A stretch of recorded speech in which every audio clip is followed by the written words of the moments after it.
viewers, welcome back to English Teacher channel. This is Manu. இன்னையிலிருந்து நம்ம 30 day class start பண்ண போறோம். இந்த 30 day classமே கொஞ்சம் டிஃபரண்டா இருக்கும். நம்ம ஆங்கிலத்தை எவ்வளவு ஈஸியா புரிஞ்சுக்கலாம், எவ்வளவு ஈஸியா பேசலாம் அப்படிங்கிறதுக்காக தான் இந்த 30 day class. இந்த 30 day classல நம்ம என்ன பார்க்க போறோம் அப்படினா ஒவ்வொரு ஆக்டரோட இல்ல ஒவ்வொரு லீடரோட ஸ்பீச் எல்லாம் எடுத்துட்டு வந்து அதை எப்படி பேசுறாங்க, அவங்க எந்த மாதிரி வாக்கியங்களை உருவாக்குறாங்க, எந்த மாதிரி சென்டென்ஸ் ஃபார்ம் பண்றாங்க, அது மட்டும் இல்லாம ரெண்டு வாக்கியங்களை எப்படி கனெக்ட் பண்ணி பேசுறாங்க, அப்புறம் ஒரு வாக்கியத்துக்கும் இன்னொரு வாக்கியத்தையும் எப்படி ஜாயின் பண்றாங்க அப்படிங்கறதெல்லாம் நம்ம பார்க்க போறோம். இதுவரைக்கும் என்னோட சேனலை சப்ஸ்கிரைப் பண்ணல அப்படின்னா சப்ஸ்கிரைப் பண்ணிக்கோங்க, பக்கத்துல இருக்க பெல் ஐகானை கிளிக் பண்ணிக்கோங்க, ஃபாலோ பண்ணாதவங்க ஃபாலோ பண்ணிக்கோங்க. Today we are going to learn about English from an actor's speech. இன்னைக்கு நம்ம எந்த ஆக்டரோட ஸ்பீச்சை பார்க்க போறோம் அப்படிங்கறத ஃபர்ஸ்ட் நம்ம போர்டை பார்த்து தெரிஞ்சுக்கலாம். ஃபர்ஸ்ட் இந்த சென்டென்ஸ் எல்லாம் பாருங்க. இந்த சென்டென்ஸ் எல்லாம் எந்த ஆக்டர் பேசியிருப்பாங்க அப்படின்னு யோசிச்சு பாருங்க. கடவுள் இல்லாமல் வாழ முடியும் என்று நான் கண்டேன். 50 ஆண்டுகளாக நான் அதை தெளிவாக செய்து வருகிறேன். ஆனால் மக்கள் இல்லாமல் என்னால் வாழ முடியாது. ஒருவேளை நான் 8 மணி நேரம் சமாளித்து விடுவேன். இந்த 8 மணி நேரம் சமாளித்து விடுவேன்னு சொல்றது மக்கள் இல்லாம என்னால ஒரு 8 மணி நேரம் சமாளிக்க முடியும் அப்படின்னு சொல்லியிருக்காங்க. ஸோ இதை வச்சு நீங்க இது எந்த ஆக்டர் பேசியிருப்பாங்க அப்படிங்கிறது ஓரளவுக்கு உங்களுக்கு கிளாரிஃபிகேஷன் கிடைச்சிருக்கும். Yes, it's one and only Kamal Haasan. இப்போ கமலஹாசனோட ஸ்பீச்சை ஃபர்ஸ்ட் பார்த்துட்டு வந்துடலாம். I found that I could live without God. I've managed to do it clearly for 50 years. But I can promise you, I cannot live without people. Maybe I'll manage for 8 hours because that's the time I dream of them. I'll be sleeping. But without people, I cannot survive. I have survived without the gods. இப்போ நீங்க ஸ்பீச்சை பார்த்துருப்பீங்க. இப்போ நம்ம பார்க்குற sentence எல்லாமே அவர் ஆங்கிலத்துல பேசினது. அவர் ஆங்கிலத்துல எப்படி கன்வே பண்ணியிருக்காரு அப்படிங்கிறத நம்ம பார்க்கலாம். இப்போ ஃபர்ஸ்ட் சென்டென்ஸ் பாருங்க. கடவுள் இல்லாமல் வாழ முடியும் என்று நான் கண்டேன். இந்த வாக்கியம் எதுல இருக்கு அப்படின்னா பாஸ்ட் டென்ஸ். ஒரு முடிஞ்சு போன விஷயத்தை தான் சொல்றாங்க. என்னால கடவுள் இல்லாமல் வாழ முடிந்தது, அது இல்லைங்கிறத நான் கண்டேன் அப்படின்னு சொல்லியிருக்கிறாங்க. ஸோ இது ஒரு பாஸ்ட்ல இருக்கு. இந்த சென்டென்ஸ் ரெண்டு இதை நம்ம பிரிச்சுக்கலாம். கடவுள் இல்லாமல் வாழ முடியும் என்று நான் கண்டேன். என்றுங்கிறது கனெக்டிங், நான் கண்டேன் இது ஒரு சென்டென்ஸ். ஸோ இதை நம்ம ரெண்டு சென்டென்ஸாக பிரிச்சிருக்கிறோம். இங்கே நடுவில் என்றுங்கிறத ஒரு கனெக்டிங் வேர்டை நம்ம எடுத்துக்கலாம். இப்போ இந்த வாக்கியத்தை நம்ம எப்படி எழுதுறது அப்படின்னு பார்க்கலாம். நீங்க இப்போ நம்ம பார்க்குற இந்த சென்டென்ஸ் எல்லாமே இங்கிலீஷை கத்துக்கணுங்கிற நோக்கத்துல மட்டும் பாருங்க. ரிலிஜியன் ஓரியன்டா பார்க்காதீங்க. ஏன்னா ஒவ்வொருத்தங்களுக்கும் ஒவ்வொரு கருத்து இருக்கும். ஒருத்தங்களுக்கு கடவுள் ரொம்ப பிடிக்கும், ஒருத்தங்களுக்கு பிடிக்காம இருக்கலாம், ஒருத்தங்க கன்ஃபியூஸ் ஸ்டேஜ்ல இருப்பாங்க. ஸோ அது அவங்க ஒப்பீனியன், அதில் நம்ம ஒன்றும் சொல்ல முடியாது. இன்னைக்கு நம்ம இதை ஆங்கிலம் கத்துக்கிற முறையில தான் நம்ம பார்க்க போறோம். இப்போ கடவுள் இல்லாமல் வாழ முடியும் என்று நான் கண்டேன். ஃபர்ஸ்ட் இந்த நான் கண்டேன் அப்படிங்கிறத நம்ம எழுதிக்கலாம். இங்க கண்டேன் அப்படிங்கிறது பாஸ்ட். ஓகே, இப்போ ஃபர்ஸ்ட் சப்ஜெக்ட் போடலாம். ஃபர்ஸ்ட் சப்ஜெக்ட் என்ன அப்படின்னா நான் அப்படிங்கிறது ஐ. இங்கே கமலஹாசன் அப்படின்னு போட்டுக்கலாம். இங்கே கமலஹாசன் அப்படின்னு நம்ம போட முடியாது, ஏன்னா அவரோட ஸ்பீச்சை அவரை பற்றி தான் சொல்கிறாரு. ஸோ அவர் கமலஹாசன் சொல்ல மாட்டார், ஐ அப்படின்னு தான் சொல்லுவாங்க. இப்போது ஐ கண்டேன் அப்படிங்கிறது பாஸ்ட். அப்போது ஃபைண்ட், ஃபவுண்டு. ஃபைண்டோட past tense found. So found, I found. Okay, நான் கண்டேன். அடுத்தது என்று அப்படிங்கிற கனெக்டிங் போட்டிருக்காரு. அந்த கனெக்டிங்க்கு நம்ம என்ன போடணும் அப்படின்னா தேட்டை வச்சு கனெக்டிங் எப்படி எழுதுறதுங்கிறத நான் எக்ஸ்பிளனேஷன்னா ஒரு வீடியோவை போட்டிருக்கேன், நீங்க அதை செக் பண்ணிக்கோங்க. இப்போ என்று அப்படிங்கிறது இந்த சென்டென்ஸையும் அந்த சென்டென்ஸையும் கனெக்ட் பண்றதுக்கு நம்ம தேட் யூஸ் பண்ணியிருக்கோம். இப்போ அடுத்து நம்ம எப்படி ஸ்டார்ட் பண்ணணும் அப்படின்னா சப்ஜெக்டை வச்சு தான் ஸ்டார்ட் பண்ணணும் அப்படிங்கிறது கிடையாது. சப்ஜெக்ட் இல்லாமலும் நம்ம ஸ்டார்ட் பண்ணலாம். ஆல்ரெடி நம்ம சப்ஜெக்ட் போட்டிருக்கிறோம், சரியா? இப்போ அந்த சப்ஜெக்ட் வேற ஆளை சொல்றதா இருந்தால் நம்ம அந்த சப்ஜெக்ட் கண்டிப்பாக யூஸ் பண்ணணும். ஒரே ஆளை நம்ம 2 டைம் சொல்லணுங்கிற அவசியம் கிடையாது. ஸோ அடுத்தது பாருங்க, கடவுள் இல்லாமல் வாழ முடியும். ஓகே, கடவுள் இல்லாமல் வாழ முடியும், இதுவும் பாஸ்ட் டென்ஸ் தான். ஏன்னா அங்கே என்ன இருக்குது அப்படின்னா முடிக்கும் போது ஃபினிஷிங்கில் பாஸ்ட்ல தான் யூஸ் பண்ணியிருக்காங்க. ஸோ அப்போ இதுவும் என்னன்னா பாஸ்ட் டென்ஸ். ஸோ பாஸ்ட் டென்ஸுங்கும் போது நம்ம என்ன யூஸ் பண்ணணும்? கேன் வரக்கூடாது, குட். ஸோ குட் தான் இங்கே verb. அடுத்தது வாழ. ஓகே, முடியுங்கிறது கேன் போடக்கூடாது. பாஸ்ட் டென்ஸ் என்ன? கேனோட பாஸ்ட் டென்ஸ் என்ன? குட். ஸோ வாழ முடியும் அதைத்தான் நம்ம எழுத போகிறோம்.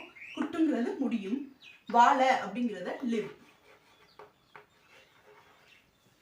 என்ன வாழ முடியும்னு சொல்லியிருக்காங்க? கடவுள் இல்லாமல். ஸோ நம்ம ஃபர்ஸ்ட் நெகட்டிவ் சென்டென்ஸ் தான் எழுதணும். ஸோ இல்லாமல் அப்படிங்கும்போது வித் அவுட், வித் அவுட். ஒருவேளை கடவுளுடன் வாழ முடியும் அப்படின்னு சொல்றதா இருந்தா, கடவுளுடன் வாழ முடியும் அப்படின்னு சொல்றதா இருந்தா வித் மட்டும் போட்டா போதும். கடவுள் இல்லாமல்னு நெகட்டிவ் சென்டென்ஸா இருக்கிறதுனால தான் வித் அவுட் அப்படின்னு நம்ம போட்டிருக்கிறோம். அடுத்து யார் இல்லாம சொல்லியிருக்காங்க அப்படின்னா கடவுள் அப்படின்னு சொல்லியிருக்காங்க. So without god. Okay, without god. இப்போ இந்த சென்டென்ஸ் புரிஞ்சிருக்கும் உங்களுக்கு, ஈஸியாகவும் இருக்குது. I found that good live without god. கடவுள் இல்லாமல் வாழ முடியும் என்று நான் கண்டேன். ஓகே, இந்த சென்டென்ஸ் ஈஸியா இருக்குதா? I found that I could live without God. இப்போ நெக்ஸ்ட் சென்டென்ஸ் பாருங்க. 50 ஆண்டுகளாக நான் அதை தெளிவாக செய்து வருகிறேன். ஓகே, அப்போ 50 வருஷமும் அவங்க என்ன செஞ்சுட்டு இருக்காங்க? அதை நம்புறாங்க, அதே மாதிரி அவங்க இருக்கிறாங்க. ஸோ இந்த செய்து வருகிறேன் அப்படின்னு சொல்லும் போதே உங்களுக்கு டக்குன்னு கிளிக் ஆகணும். என்ன அப்படின்னா வெர்புக்கு நம்ம என்ன போடணும்? பெர்ஃபெக்ட். ஸோ இந்த சென்டென்ஸில் வேர்ப் வந்து என்ன ஃபார்மில் வரணும் அப்படின்னா பெர்ஃபெக்ட் டென்ஸில் வரணும். இது பெர்ஃபெக்டில் தான் இருக்குது. இந்த சென்டென்ஸும் பாஸ்ட் டென்ஸில் தான் இருக்குது. ஏன்னா பாஸ்ட்லேருந்து தொடர்ந்து அது நடந்துக்கிட்டு இருக்கு. ஸோ இங்கேயும் நம்ம சப்ஜெக்ட் ஐ தான் யூஸ் பண்ணணும். I have. பெர்ஃபெக்ட்னு எழுதும்போது நம்ம வேர்ப் என்ன யூஸ் பண்ணணும்? ஐக்கு அடுத்து ஹாவ் தான் யூஸ் பண்ணணும். ஹேஸ் நீங்கள் போடுறதா இருந்தால் அது ஹீ, ஷீ, இட் வந்தால் தான் நீங்கள் ஹேஸ் போடணும். ஐ வந்ததுனால நம்ம ஹாவ் போட்டிருக்கோம். So I have. இது ரெண்டையும் பாருங்க, ஐ இருக்கு, ஹாவ், ஹாவ் இருக்கு. இந்த ஐயையும் ஹாவையும் சேர்த்து எழுதும்போது நம்ம என்ன எழுதணும்? ஐ, யூ, ஐ. ஓகே, அப்போ இந்த ஐ ஹாவை நம்ம சேர்த்து எழுதும்போது ஐ. ஓகேங்களா? ப்ரொனன்சியேஷன் வந்து என்ன பண்ணணும்? ஐ ஹாவ் அப்படின்னு எழுதும்போது இந்த ஹாவ் வந்து ப்ரொனன்சியேஷன், இந்த ஹாவ் வந்து நம்ம ப்ரொனன்சியேஷன் பண்ணக்கூடாது. So I, you. ஓகே, ஐ அப்படின்னு சேர்த்து எழுதணும். ஸோ ஐ போட்டாச்சு. அடுத்த வேர்ப் நம்ம என்ன எழுதணும்? எஸ், பாஸ்ட் ஃபார்மில் தான் எழுதணும். ஸோ பாஸ்ட் ஃபார்மில் எழுதும்போது மேனேஜ்.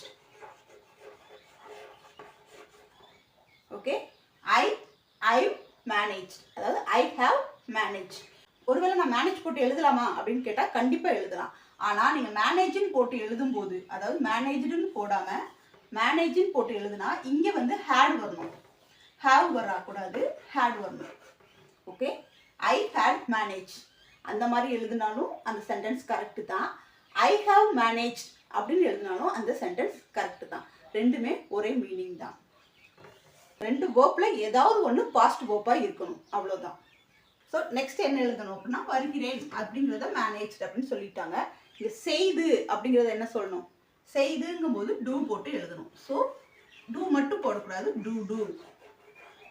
ஓகே, ஐ ஹாவ், அதாவது ஐ மேனேஜ் டு டூ. செய்து வருகிறேன் அப்படின்னு சொல்றதுக்கு ஐ மேனேஜ் டு டூ. நான் செய்து வருகிறேன். என்ன செய்து வர்றாங்க? அதை. ஸோ அதைங்கும் போது நம்ம இட்டு யூஸ் பண்ணணும். இந்த இட்டு வந்து ஆப்ஜெக்ட். ஓகே, ஆப்ஜெக்ட் ப்ரொனவுன்னால நம்ம இட்டு வந்து மாறாது. சப்ஜெக்ட் ப்ரொனவுனா இருந்தாலும் இட்டு தான் யூஸ் பண்ணணும், ஆப்ஜெக்ட் ப்ரொனவுனா இருந்தாலும் இட்டு தான் யூஸ் பண்ணணும். So to do it, I manage to do it. நான் அதை செய்து வருகிறேன். இப்போ தெளிவாக அப்படிங்கிறத ஆட் பண்ணணும். So clearly. ஸோ இப்போ உங்களுக்கு கிளியராக புரிஞ்சிருக்கும். ஓகே, நான் அதை தெளிவாக செய்து வருகிறேன் அப்படின்னு சொல்லும்போது I managed to do it clearly அப்படின்னு எழுதணும். இப்போ நம்ம இதில் எது அடிஷ்னல் சேர்க்கணும் அப்படின்னா 50 வருடங்களாக, 50 ஆண்டுகளாக அப்படின்னு கொடுத்துருக்கு. நம்ம இதை தான் எழுதணும். ஸோ நம்ம இயரை எழுதுறதுக்கு முன்னாடி ஃபார், சம்டைம்ஸ் இயருக்கு முன்னாடி ஃபார் வரும். ஓகே, அப்போ 50 வருடங்கள். ஓகே, இது வந்து இயர்ஸோட ஷார்ட் ஃபார்ம். 50 வருடங்கள். I managed to do it clearly for 50 years. 50 ஆண்டுகளாக நான் அதை செய்து வருகிறேன் அப்படின்னு சொல்றதுக்கு இந்த மாதிரி யூஸ் பண்ணியிருக்காங்க. I managed to do it clearly for 50 years. இப்போ நெக்ஸ்ட் சென்டென்ஸ் பாருங்க. ஆனால் மக்கள் இல்லாமல் என்னால் வாழ முடியாது. ஸோ ஒரு வாக்கியத்துக்கும் இன்னொரு வாக்கியத்தை இணைக்கிறதுக்கு நம்ம இங்க என்ன யூஸ் பண்ணிருக்காங்க, ஆனால் அப்படின்னு யூஸ் பண்ணிருக்காங்க. இந்த மாதிரி ஆனால் வச்சு யூஸ் பண்ணும்போது ஃபர்ஸ்ட் நம்ம அந்த கனெக்ஷன் வேர்டு எழுதணும். பட், ஓகே, பட், ஆனால், கமா போட்டுக்கலாம். பட் போட்டாச்சு, கனெக்டிங் வேர்ட் போட்டாச்சு, கமாவும் யூஸ் பண்ணியாச்சு. ஸோ இதை நம்ம சப்ஜெக்ட்ல இருந்து தான் கொண்டு வரணும். ஐ, இது வந்து அவரோட ஸ்பீச்சு. நம்ம திரும்ப திரும்ப என்னதான் எழுதணும், ஐ போட்டு தான் எழுதணும். ஐ, சப்ஜெக்ட் ஐ போட்டாச்சு. அடுத்து வாழ முடியாது, இங்க முடியாதுன்னு போட்டிருக்காங்க. முடியும் அப்படின்னா நம்ம என்ன போடுவோம், கேன் போடுவோம். அதுவே பாஸ்ட் ஃபார்ம்ல இருந்தா குட் யூஸ் பண்ணுவோம். இங்க முடியாது அப்படின்னு சொல்லியிருக்காங்க. அப்ப நம்ம என்ன யூஸ் பண்ணணும், can not. I can not இல்ல ஐ காண்ட், அந்த மாதிரி யூஸ் பண்ணிக்கலாம். பட் ஐ காண்ட் என்ன பண்ண, என்ன முடியாதுன்னு சொல்லியிருக்காங்க, வாழ. வாழ அப்படிங்கிறது லிவ். இந்த சென்டென்ஸ் பார்த்த மாதிரி இருக்கா? எஸ், ஆல்ரெடி நம்ம பார்த்துக்கோம்ல, could live without God. அங்க கடவுள் இல்லாமல் வாழ முடியும் அப்படின்னு நம்ம பார்த்தோம். இங்க வந்து ஐ காண்ட் லிவ், யார் இல்லாம வாழ முடியாதுன்னு சொல்றாங்க அப்படின்னா மக்கள் இல்லாமல். இதுவும் நெகட்டிவ் சென்டென்ஸ் தான், ஆனா பாசிட்டிவா சொல்லியிருக்காங்க. ஸோ அப்போ இங்கேயும் நம்ம என்னதான் போடணும் அப்படின்னா வித்தவுட், இல்லாமல். யார் இல்லாமல், மக்கள் இல்லாமல். இங்க could live without God, கடவுள் இல்லாமல் வாழ முடியும் அப்படிங்கிறதுக்கு யூஸ் பண்ணோம். அதுவே can't live without people. Okay, people இல்லாமல் வாழ முடியாது. ஓகே, இது நெகட்டிவ் சென்டென்ஸ்ல இருக்கு. புரியுதா? ஸோ இந்த சென்டென்ஸ் ஈஸியா இருக்கு. But I can't live without people. இதே சென்டென்ஸை இன்னும் எக்ஸ்டெண்ட் பண்ணி சொல்லியிருப்பாங்க. என்ன சொல்லியிருப்பாங்க அப்படின்னா, ஆனால் மக்கள் இல்லாமல் என்னால் வாழ முடியாது என்று நான் உறுதி அளிக்கிறேன். ஓகே, ஸோ இங்கே ஸ்பேஸ் இல்லை, நான் டெக்ஸ்ட்ல உங்களுக்கு சொல்லிடுறேன். என்று நான் உறுதி அளிக்கிறேன். இங்கே நம்ம நான் கண்டேன் அப்படிங்கிறத பார்த்தோம். ஸோ இந்த சென்டென்ஸ் எல்லாம் நம்ம ஃபர்ஸ்ட் எங்கே எழுதிட்டோம், இது எழுதிட்டோம், பின்னாடி எழுதிட்டோம். பட் இங்கே வந்து நம்ம என்ன எழுதியிருக்கோம் அப்படின்னா முன்னாடியே எழுதியிருக்கோம். இப்போ இதுக்கடுத்து நம்ம என்ன எழுத போறோம் அப்படின்னா என்று நான் உறுதி அளிக்கிறேன் அப்படின்னு சொல்லியிருக்காங்க. ஸோ இதைத்தான் நம்ம இதில் ஆட் பண்ணி எழுத போகிறோம். ஒருவேளை சென்டென்ஸ் வந்து இந்த மாதிரி இருந்தால் நீங்கள் இப்படியே எழுதிடலாம். ஆனால் சென்டென்ஸ் வந்து ஆனால் மக்கள் இல்லாமல் என்னால் வாழ முடியாது என்று நான் உறுதி அளிக்கிறேன் அப்படின்னு சொல்லியிருந்தாங்க அப்படின்னா அந்த சென்டென்ஸை நம்ம எப்படி எழுதணும், பட் எழுதிட்டு அதோட நான் உறுதி அளிக்கிறேன் அதையும் நம்ம எழுதணும். அப்போ உறுதி அளிக்கிறேங்கும் போது I can promise, I can promise you அப்படின்னு சொல்லலாம். But I can promise you, நான் உறுதி அளிக்கிறேன் மக்கள் இல்லாமல் என்னால் வாழ முடியாது. Okay, I can't live without people, மக்கள் இல்லாமல் என்னால் வாழ முடியாது என்று நான் உறுதி அளிக்கிறேன். ஓகே, இந்த சென்டென்ஸ் வந்து எக்ஸ்டெண்ட் பண்ணி எழுதுறதா இருந்தால் இந்த மாதிரி எழுதிக்கணும். But I can promise you I cannot live without people. இப்போ நெக்ஸ்ட் பாருங்க, ஒருவேளை நான் 8 மணி நேரம் சமாளித்து விடுவேன். ஓகே, 8 மணி நேரம் என்னால் என்ன செய்ய முடியும், மக்கள் இல்லாமல் சமாளிக்க முடியும் அப்படின்னு சொல்றது. ஸோ ஒருவேளை அப்படின்னு சென்டென்ஸ் ஃபார்ம் பண்ணால் நம்ம என்ன எழுதணும் அப்படின்னா ஸ்டார்டிங் மேபி தான் ஸ்டார்ட் பண்ணணும். மேபி, ஒருவேளை, நான், ஐ வில்,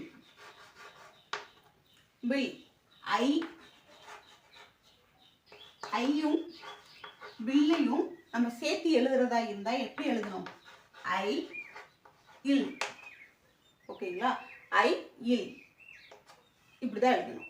ஓகே, அப்போ ஐ இல், மேபி, ஐ இல், சமாளித்து விடுவேன்னு கொடுத்துருக்காங்க. ஐ இல் சமாளிக்கிறது என்ன சொல்லுவோம், மேனேஜ். நம்ம ஆல்ரெடி பார்த்துருக்கோம் மேனேஜ் எங்கேயோ, ஓகே, செய்து வருகிறேன், இந்த இதுக்கும் நம்ம மேனேஜ்னு பார்த்தோம். சமாளிக்கிறதும் நம்ம என்ன தான் சொல்லுவோம், மேனேஜ்னு தான் சொல்லுவோம். I will manage, I will manage, நான் சமாளித்து விடுவேன். எவ்வளவு நேரம் சமாளிக்க முடியும், 8 மணி நேரம். ஓகே, 8 மணி நேரம் அவங்களால சமாளிக்க முடியும். So I will manage for 8 hours. இந்த டைம், இயர், இந்த மாதிரி இதுக்கெல்லாம் இன், அட், இந்த மாதிரி இதெல்லாம் நம்ம யூஸ் பண்ணி பார்த்துருப்போம், சென்டென்ஸ் எல்லாம் பார்த்துருப்போம். பட் பேச்சு வழக்கில் பெரும்பாலும் என்ன இதான் யூஸ் பண்ணுவாங்க அப்படின்னா ஃபார் அப்படின்னு தான் யூஸ் பண்ணுவாங்க. சரியா? எழுத்து வழக்கு வேற. ஆங்கிலத்தை பொறுத்தவரையிலும் எழுத்து வழக்கு வேற, பேச்சு வழக்கு வேற.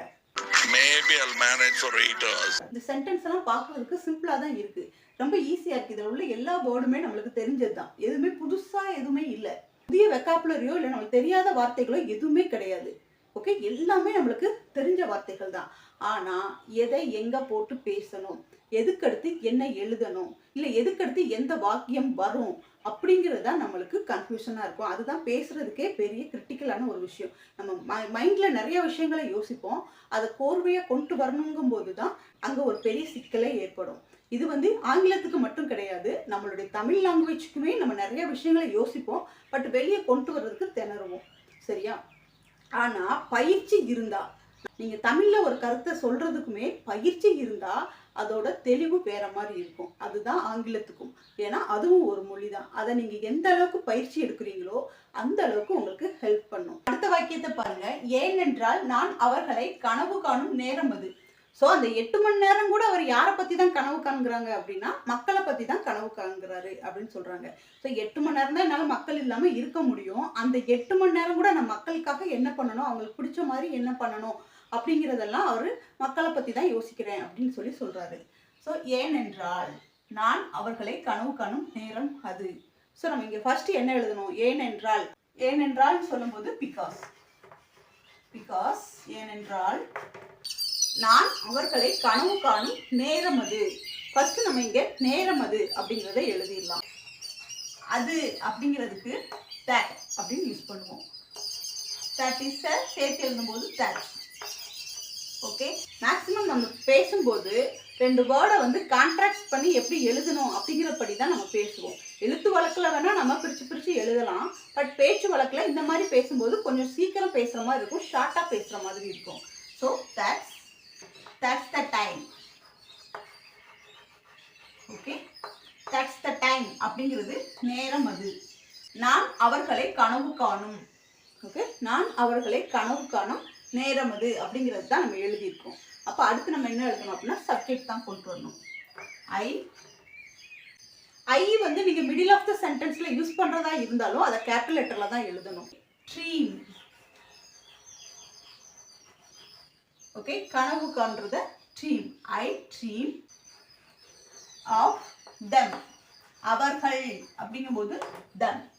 Okay, I dream of them. நான் அவர்களை கனவு காணும் அப்படிங்கிறதுக்கு ஐ ட்ரீம் ஆஃப் them அப்படின்னு நம்ம சொல்றோம். நேரம் அது அப்படிங்கும்போது that's the time. ஓகே, இது ரெண்டையும் நம்ம சேர்த்து சொல்லும்போது எப்படி சொல்றாங்க அப்படின்னா that's the time I dream of them. நான் அந்த டைம் நான் அவங்கள பத்தி கனவு காண்ற நேரம் அப்படின்னு சொல்லியிருக்காங்க. Because that's the time I dream of them. ஏனென்றால் நான் அவர்களை கனவு காணும் நேரம் அது அப்படின்னு சொல்லியிருக்காங்க. Because that's the time I dream of them. இப்போ நெக்ஸ்ட் பாருங்க. நான் தூங்குவேன். ஓகே, நான் தூங்குவேன். இந்த சென்டென்ஸ் ஃபியூச்சர் கண்டினியூஸ்ல இருக்குது. அதனால தான் ஐ வில் பி ஸ்லீப்பிங் அப்படின்னு நம்ம எழுதியிருக்கோம். இப்போ நெக்ஸ்ட் பாருங்க. ஆனால் மக்கள் இல்லாமல் என்னால் வாழ முடியாது. இந்த சென்டென்ஸ் நம்ம ஆல்ரெடி எழுதியிருக்கோம். எப்படி எழுதியிருக்கோம்? I can't live without people அப்படின்னு சொல்லி எழுதியிருக்கோம். ஒரு வாக்கியத்தை ஒரே மாதிரி தான் எழுதணுங்கிறது கிடையாது. டிஃப்ரெண்ட் டைப் ஆஃப் வேல நம்ம ட்ரை பண்ணலாம். ஸோ அதே வாக்கியம் தான், ஆனால் நம்ம ஆல்ரெடி எழுதின மாதிரி எழுதாம புதுசாக ஒரு மெத்தடில் ட்ரை பண்ணுவோம். Without people. நம்ம வித்தவுட்டை லாஸ்ட்டாக எழுதணும் இல்லையா? இந்த டைம் ஃபர்ஸ்ட்டாக எழுதிடலாம். வித்தவுட் பீப்புள், மக்கள் இல்லாமல் என்னால் வாழ முடியாது அப்படின்னு சொல்லியிருக்காங்க. ஸோ வித்தவுட் பீப்புள் எழுதிட்டோம், என்னால் வாழ முடியாது. ஸோ அப்படி சொல்லும்போது நம்ம எப்படி எழுதணும் அப்படின்னா பழையபடி நம்ம ஐ கான்ட் லிவ் அப்படின்னு எழுத வேண்டியது இல்லை. I can't survive. ஓகே, சர்வைவ்னா வாழ்றது, வாழ்க்கையை நம்ம எடுத்துட்டு போறத சொல்றது. ஓகேவா? அப்போ சர்வை. ஐ கான்ட் சர்வை. நான் அப்போ வாழ்றதுக்கு மக்கள் இல்லாம முடியாது. ஓகே, மக்கள் இல்லாம என்னால் வாழ முடியாது அப்படிங்கிறதுக்கு நம்ம சர்வைவ்னு நம்ம எழுதலாம். ஸோ இப்போ இந்த சென்டென்ஸ் பாருங்க. But without people I can't survive. Okay, மக்கள் இல்லாமல் என்னால் வாழ முடியாது அப்படின்னு சொல்லியிருக்காங்க. ஸோ இந்த சென்டென்ஸ் ரொம்ப ஈஸியாக தான் இருக்கு. ஆங்கிலம் ஒரு பெரிய மலையெல்லாம் கிடையாது. அதை புரிஞ்சுக்காத வரைக்கும் தான் பெரிய மலை மாதிரி தெரியும். நம்மளுக்கு புரிஞ்சிருச்சுன்னா ரொம்ப ஈஸியா இருக்கும். இது ஆங்கிலத்துக்கு மட்டும் கிடையாது. நீங்கள் எந்த ஒரு விஷயமே தெரியாத வரைக்கும் தான் ஒரு பெரிய மலை மாதிரி இருக்கும். அந்த விஷயத்துக்குள்ளே நீங்கள் போய் தெரிஞ்சுக்கிட்டீங்க அப்படின்னா, ஓ இவ்வளோதானா, இதுக்கு தான் நம்ம பயந்தோமா அப்படின்னு தோணும். இப்போ நெக்ஸ்ட் சென்டென்ஸ் பாருங்க. நான் கடவுள் இல்லாமல் வாழ்ந்தேன். அவர் பிறந்ததுல இருந்து இல்லாட்டி அவர் வளர்ந்ததுக்கு அப்புறம் எனது கடவுள் மேல நம்பிக்கை இல்லாம கடவுளே கும்பிட்டது இல்லை. ஆனா கடவுள் இல்லாம நான் என்ன செஞ்சுட்டு தான் இருக்கிறேன், வாழ்ந்துகிட்டு தான் இருக்கிறேன் அப்படின்னு சொல்லி சொல்றாங்க. I have. ஸோ வாழ்ந்தேன் அப்படிங்கிறது past perfect. So I have, இங்கே நம்ம சர்வைவ்டுன்னு போடலாம். I have survived. ஓகே, நான் வாழ்ந்தேன் அப்படிங்கிறதுக்கு ஐ ஹாவ் சர்வைவ்ட். யார் இல்லாம வாழ்ந்துருக்குறாங்க, கடவுள் இல்லாம. without